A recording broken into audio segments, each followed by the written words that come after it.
Pemirsa, saat ini kita sedang berada di era digital, di mana kita dapat memanfaatkan internet dengan leluasa, bahkan membuat media sendiri. Selain itu, kita juga dapat memanfaatkan media-media sosial atau internet untuk mencegah atau melawan kejahatan seksual terhadap anak yang dilakukan secara online. Bagaimana caranya? Mari kita menyaksikan materi singkat dari narasumber kita, yaitu Bapak Ebenezer. Halo, selamat siang. Apa kabar? Hari ini kita bertemu lagi dan sekali lagi saya akan menyampaikan mengenai perlindungan terhadap anak dari kejahatan seksual di media sosial ataupun di internet. Tapi fokus saya kali ini adalah bagaimana melakukan perlawanan itu melalui media. Entah itu media massa atau media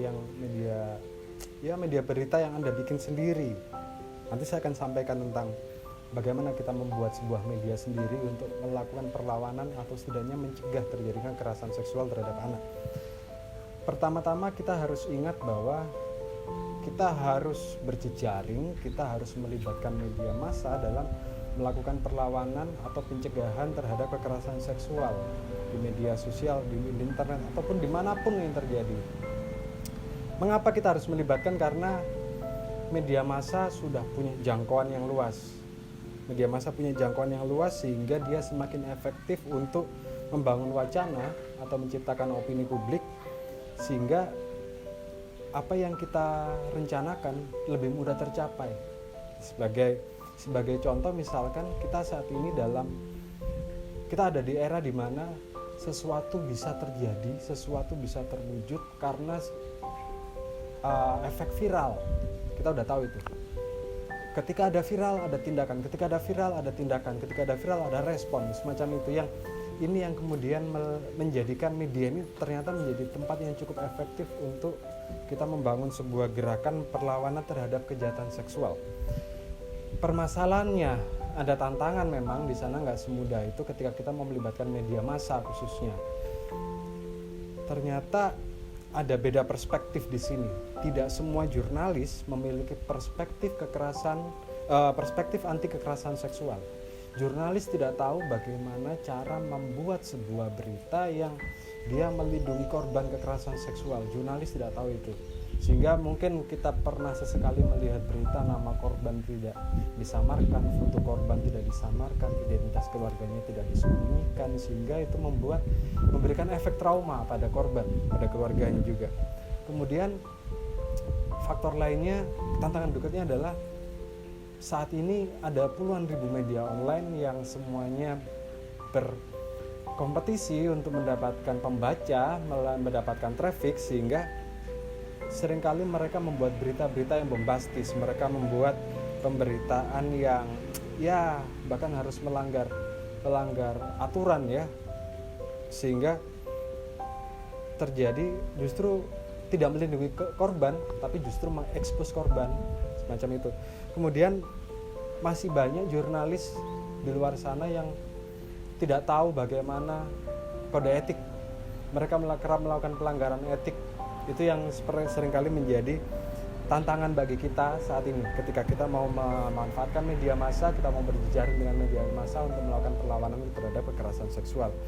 Tapi di luar tantangan-tantangan tersebut ada strategi yang sebenarnya bisa kita terapkan. Pertama, sebagai seorang aktivis, sebagai sebagian dari masyarakat, sebagai paralegal misalnya, yang kita semua punya concern yang sama terhadap upaya perlawanan kekerasan seksual. Pertama, kita mau tidak mau harus berjejaring dengan komunitas pers. Banyak di Indonesia, ada Aliansi Jurnalis Independen, ada Persatuan Wartawan Indonesia, ada Ikatan Jurnalis Televisi, ada AMSI. Banyak yang sebenarnya kita bisa memanfaatkan itu. Ketika kita bisa berjejaring dengan mereka, kita semakin mudah mendiseminasi semua upaya-upaya kita untuk mencegah kekerasan seksual.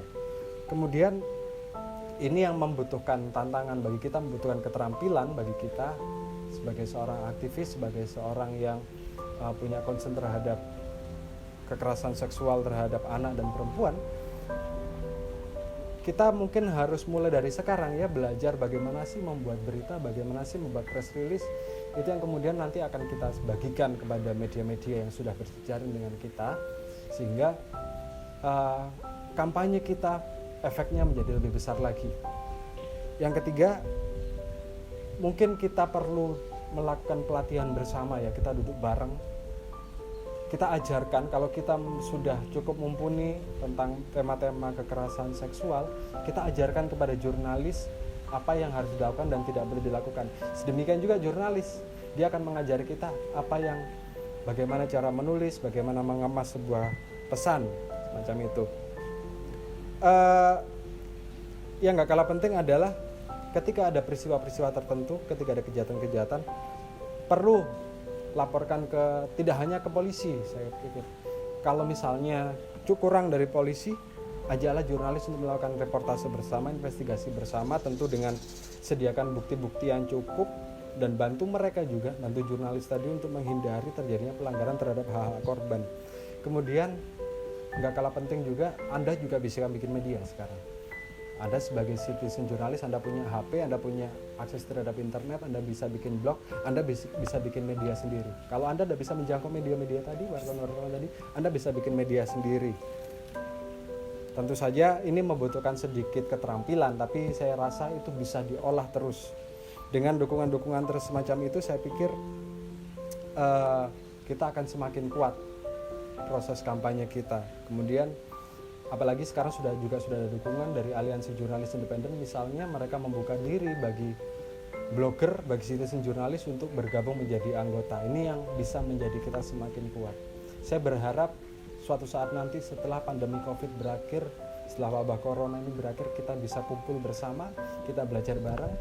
Saya akan belajar dari Anda dan Anda akan belajar dari saya. Kita saling tukar pengalaman, bagaimana kita manfaatkan media massa, kita manfaatkan media digital, kita manfaatkan internet untuk melawan kekerasan seksual dan melindungi anak-anak kita dari para predator seksual. Saya kira demikian. Semoga kita semua dalam kondisi yang luar biasa baik. Semoga kita masih punya mimpi yang sama untuk menjauhkan anak-anak kita dari kejahatan. Sampai ketemu. Assalamualaikum warahmatullahi wabarakatuh.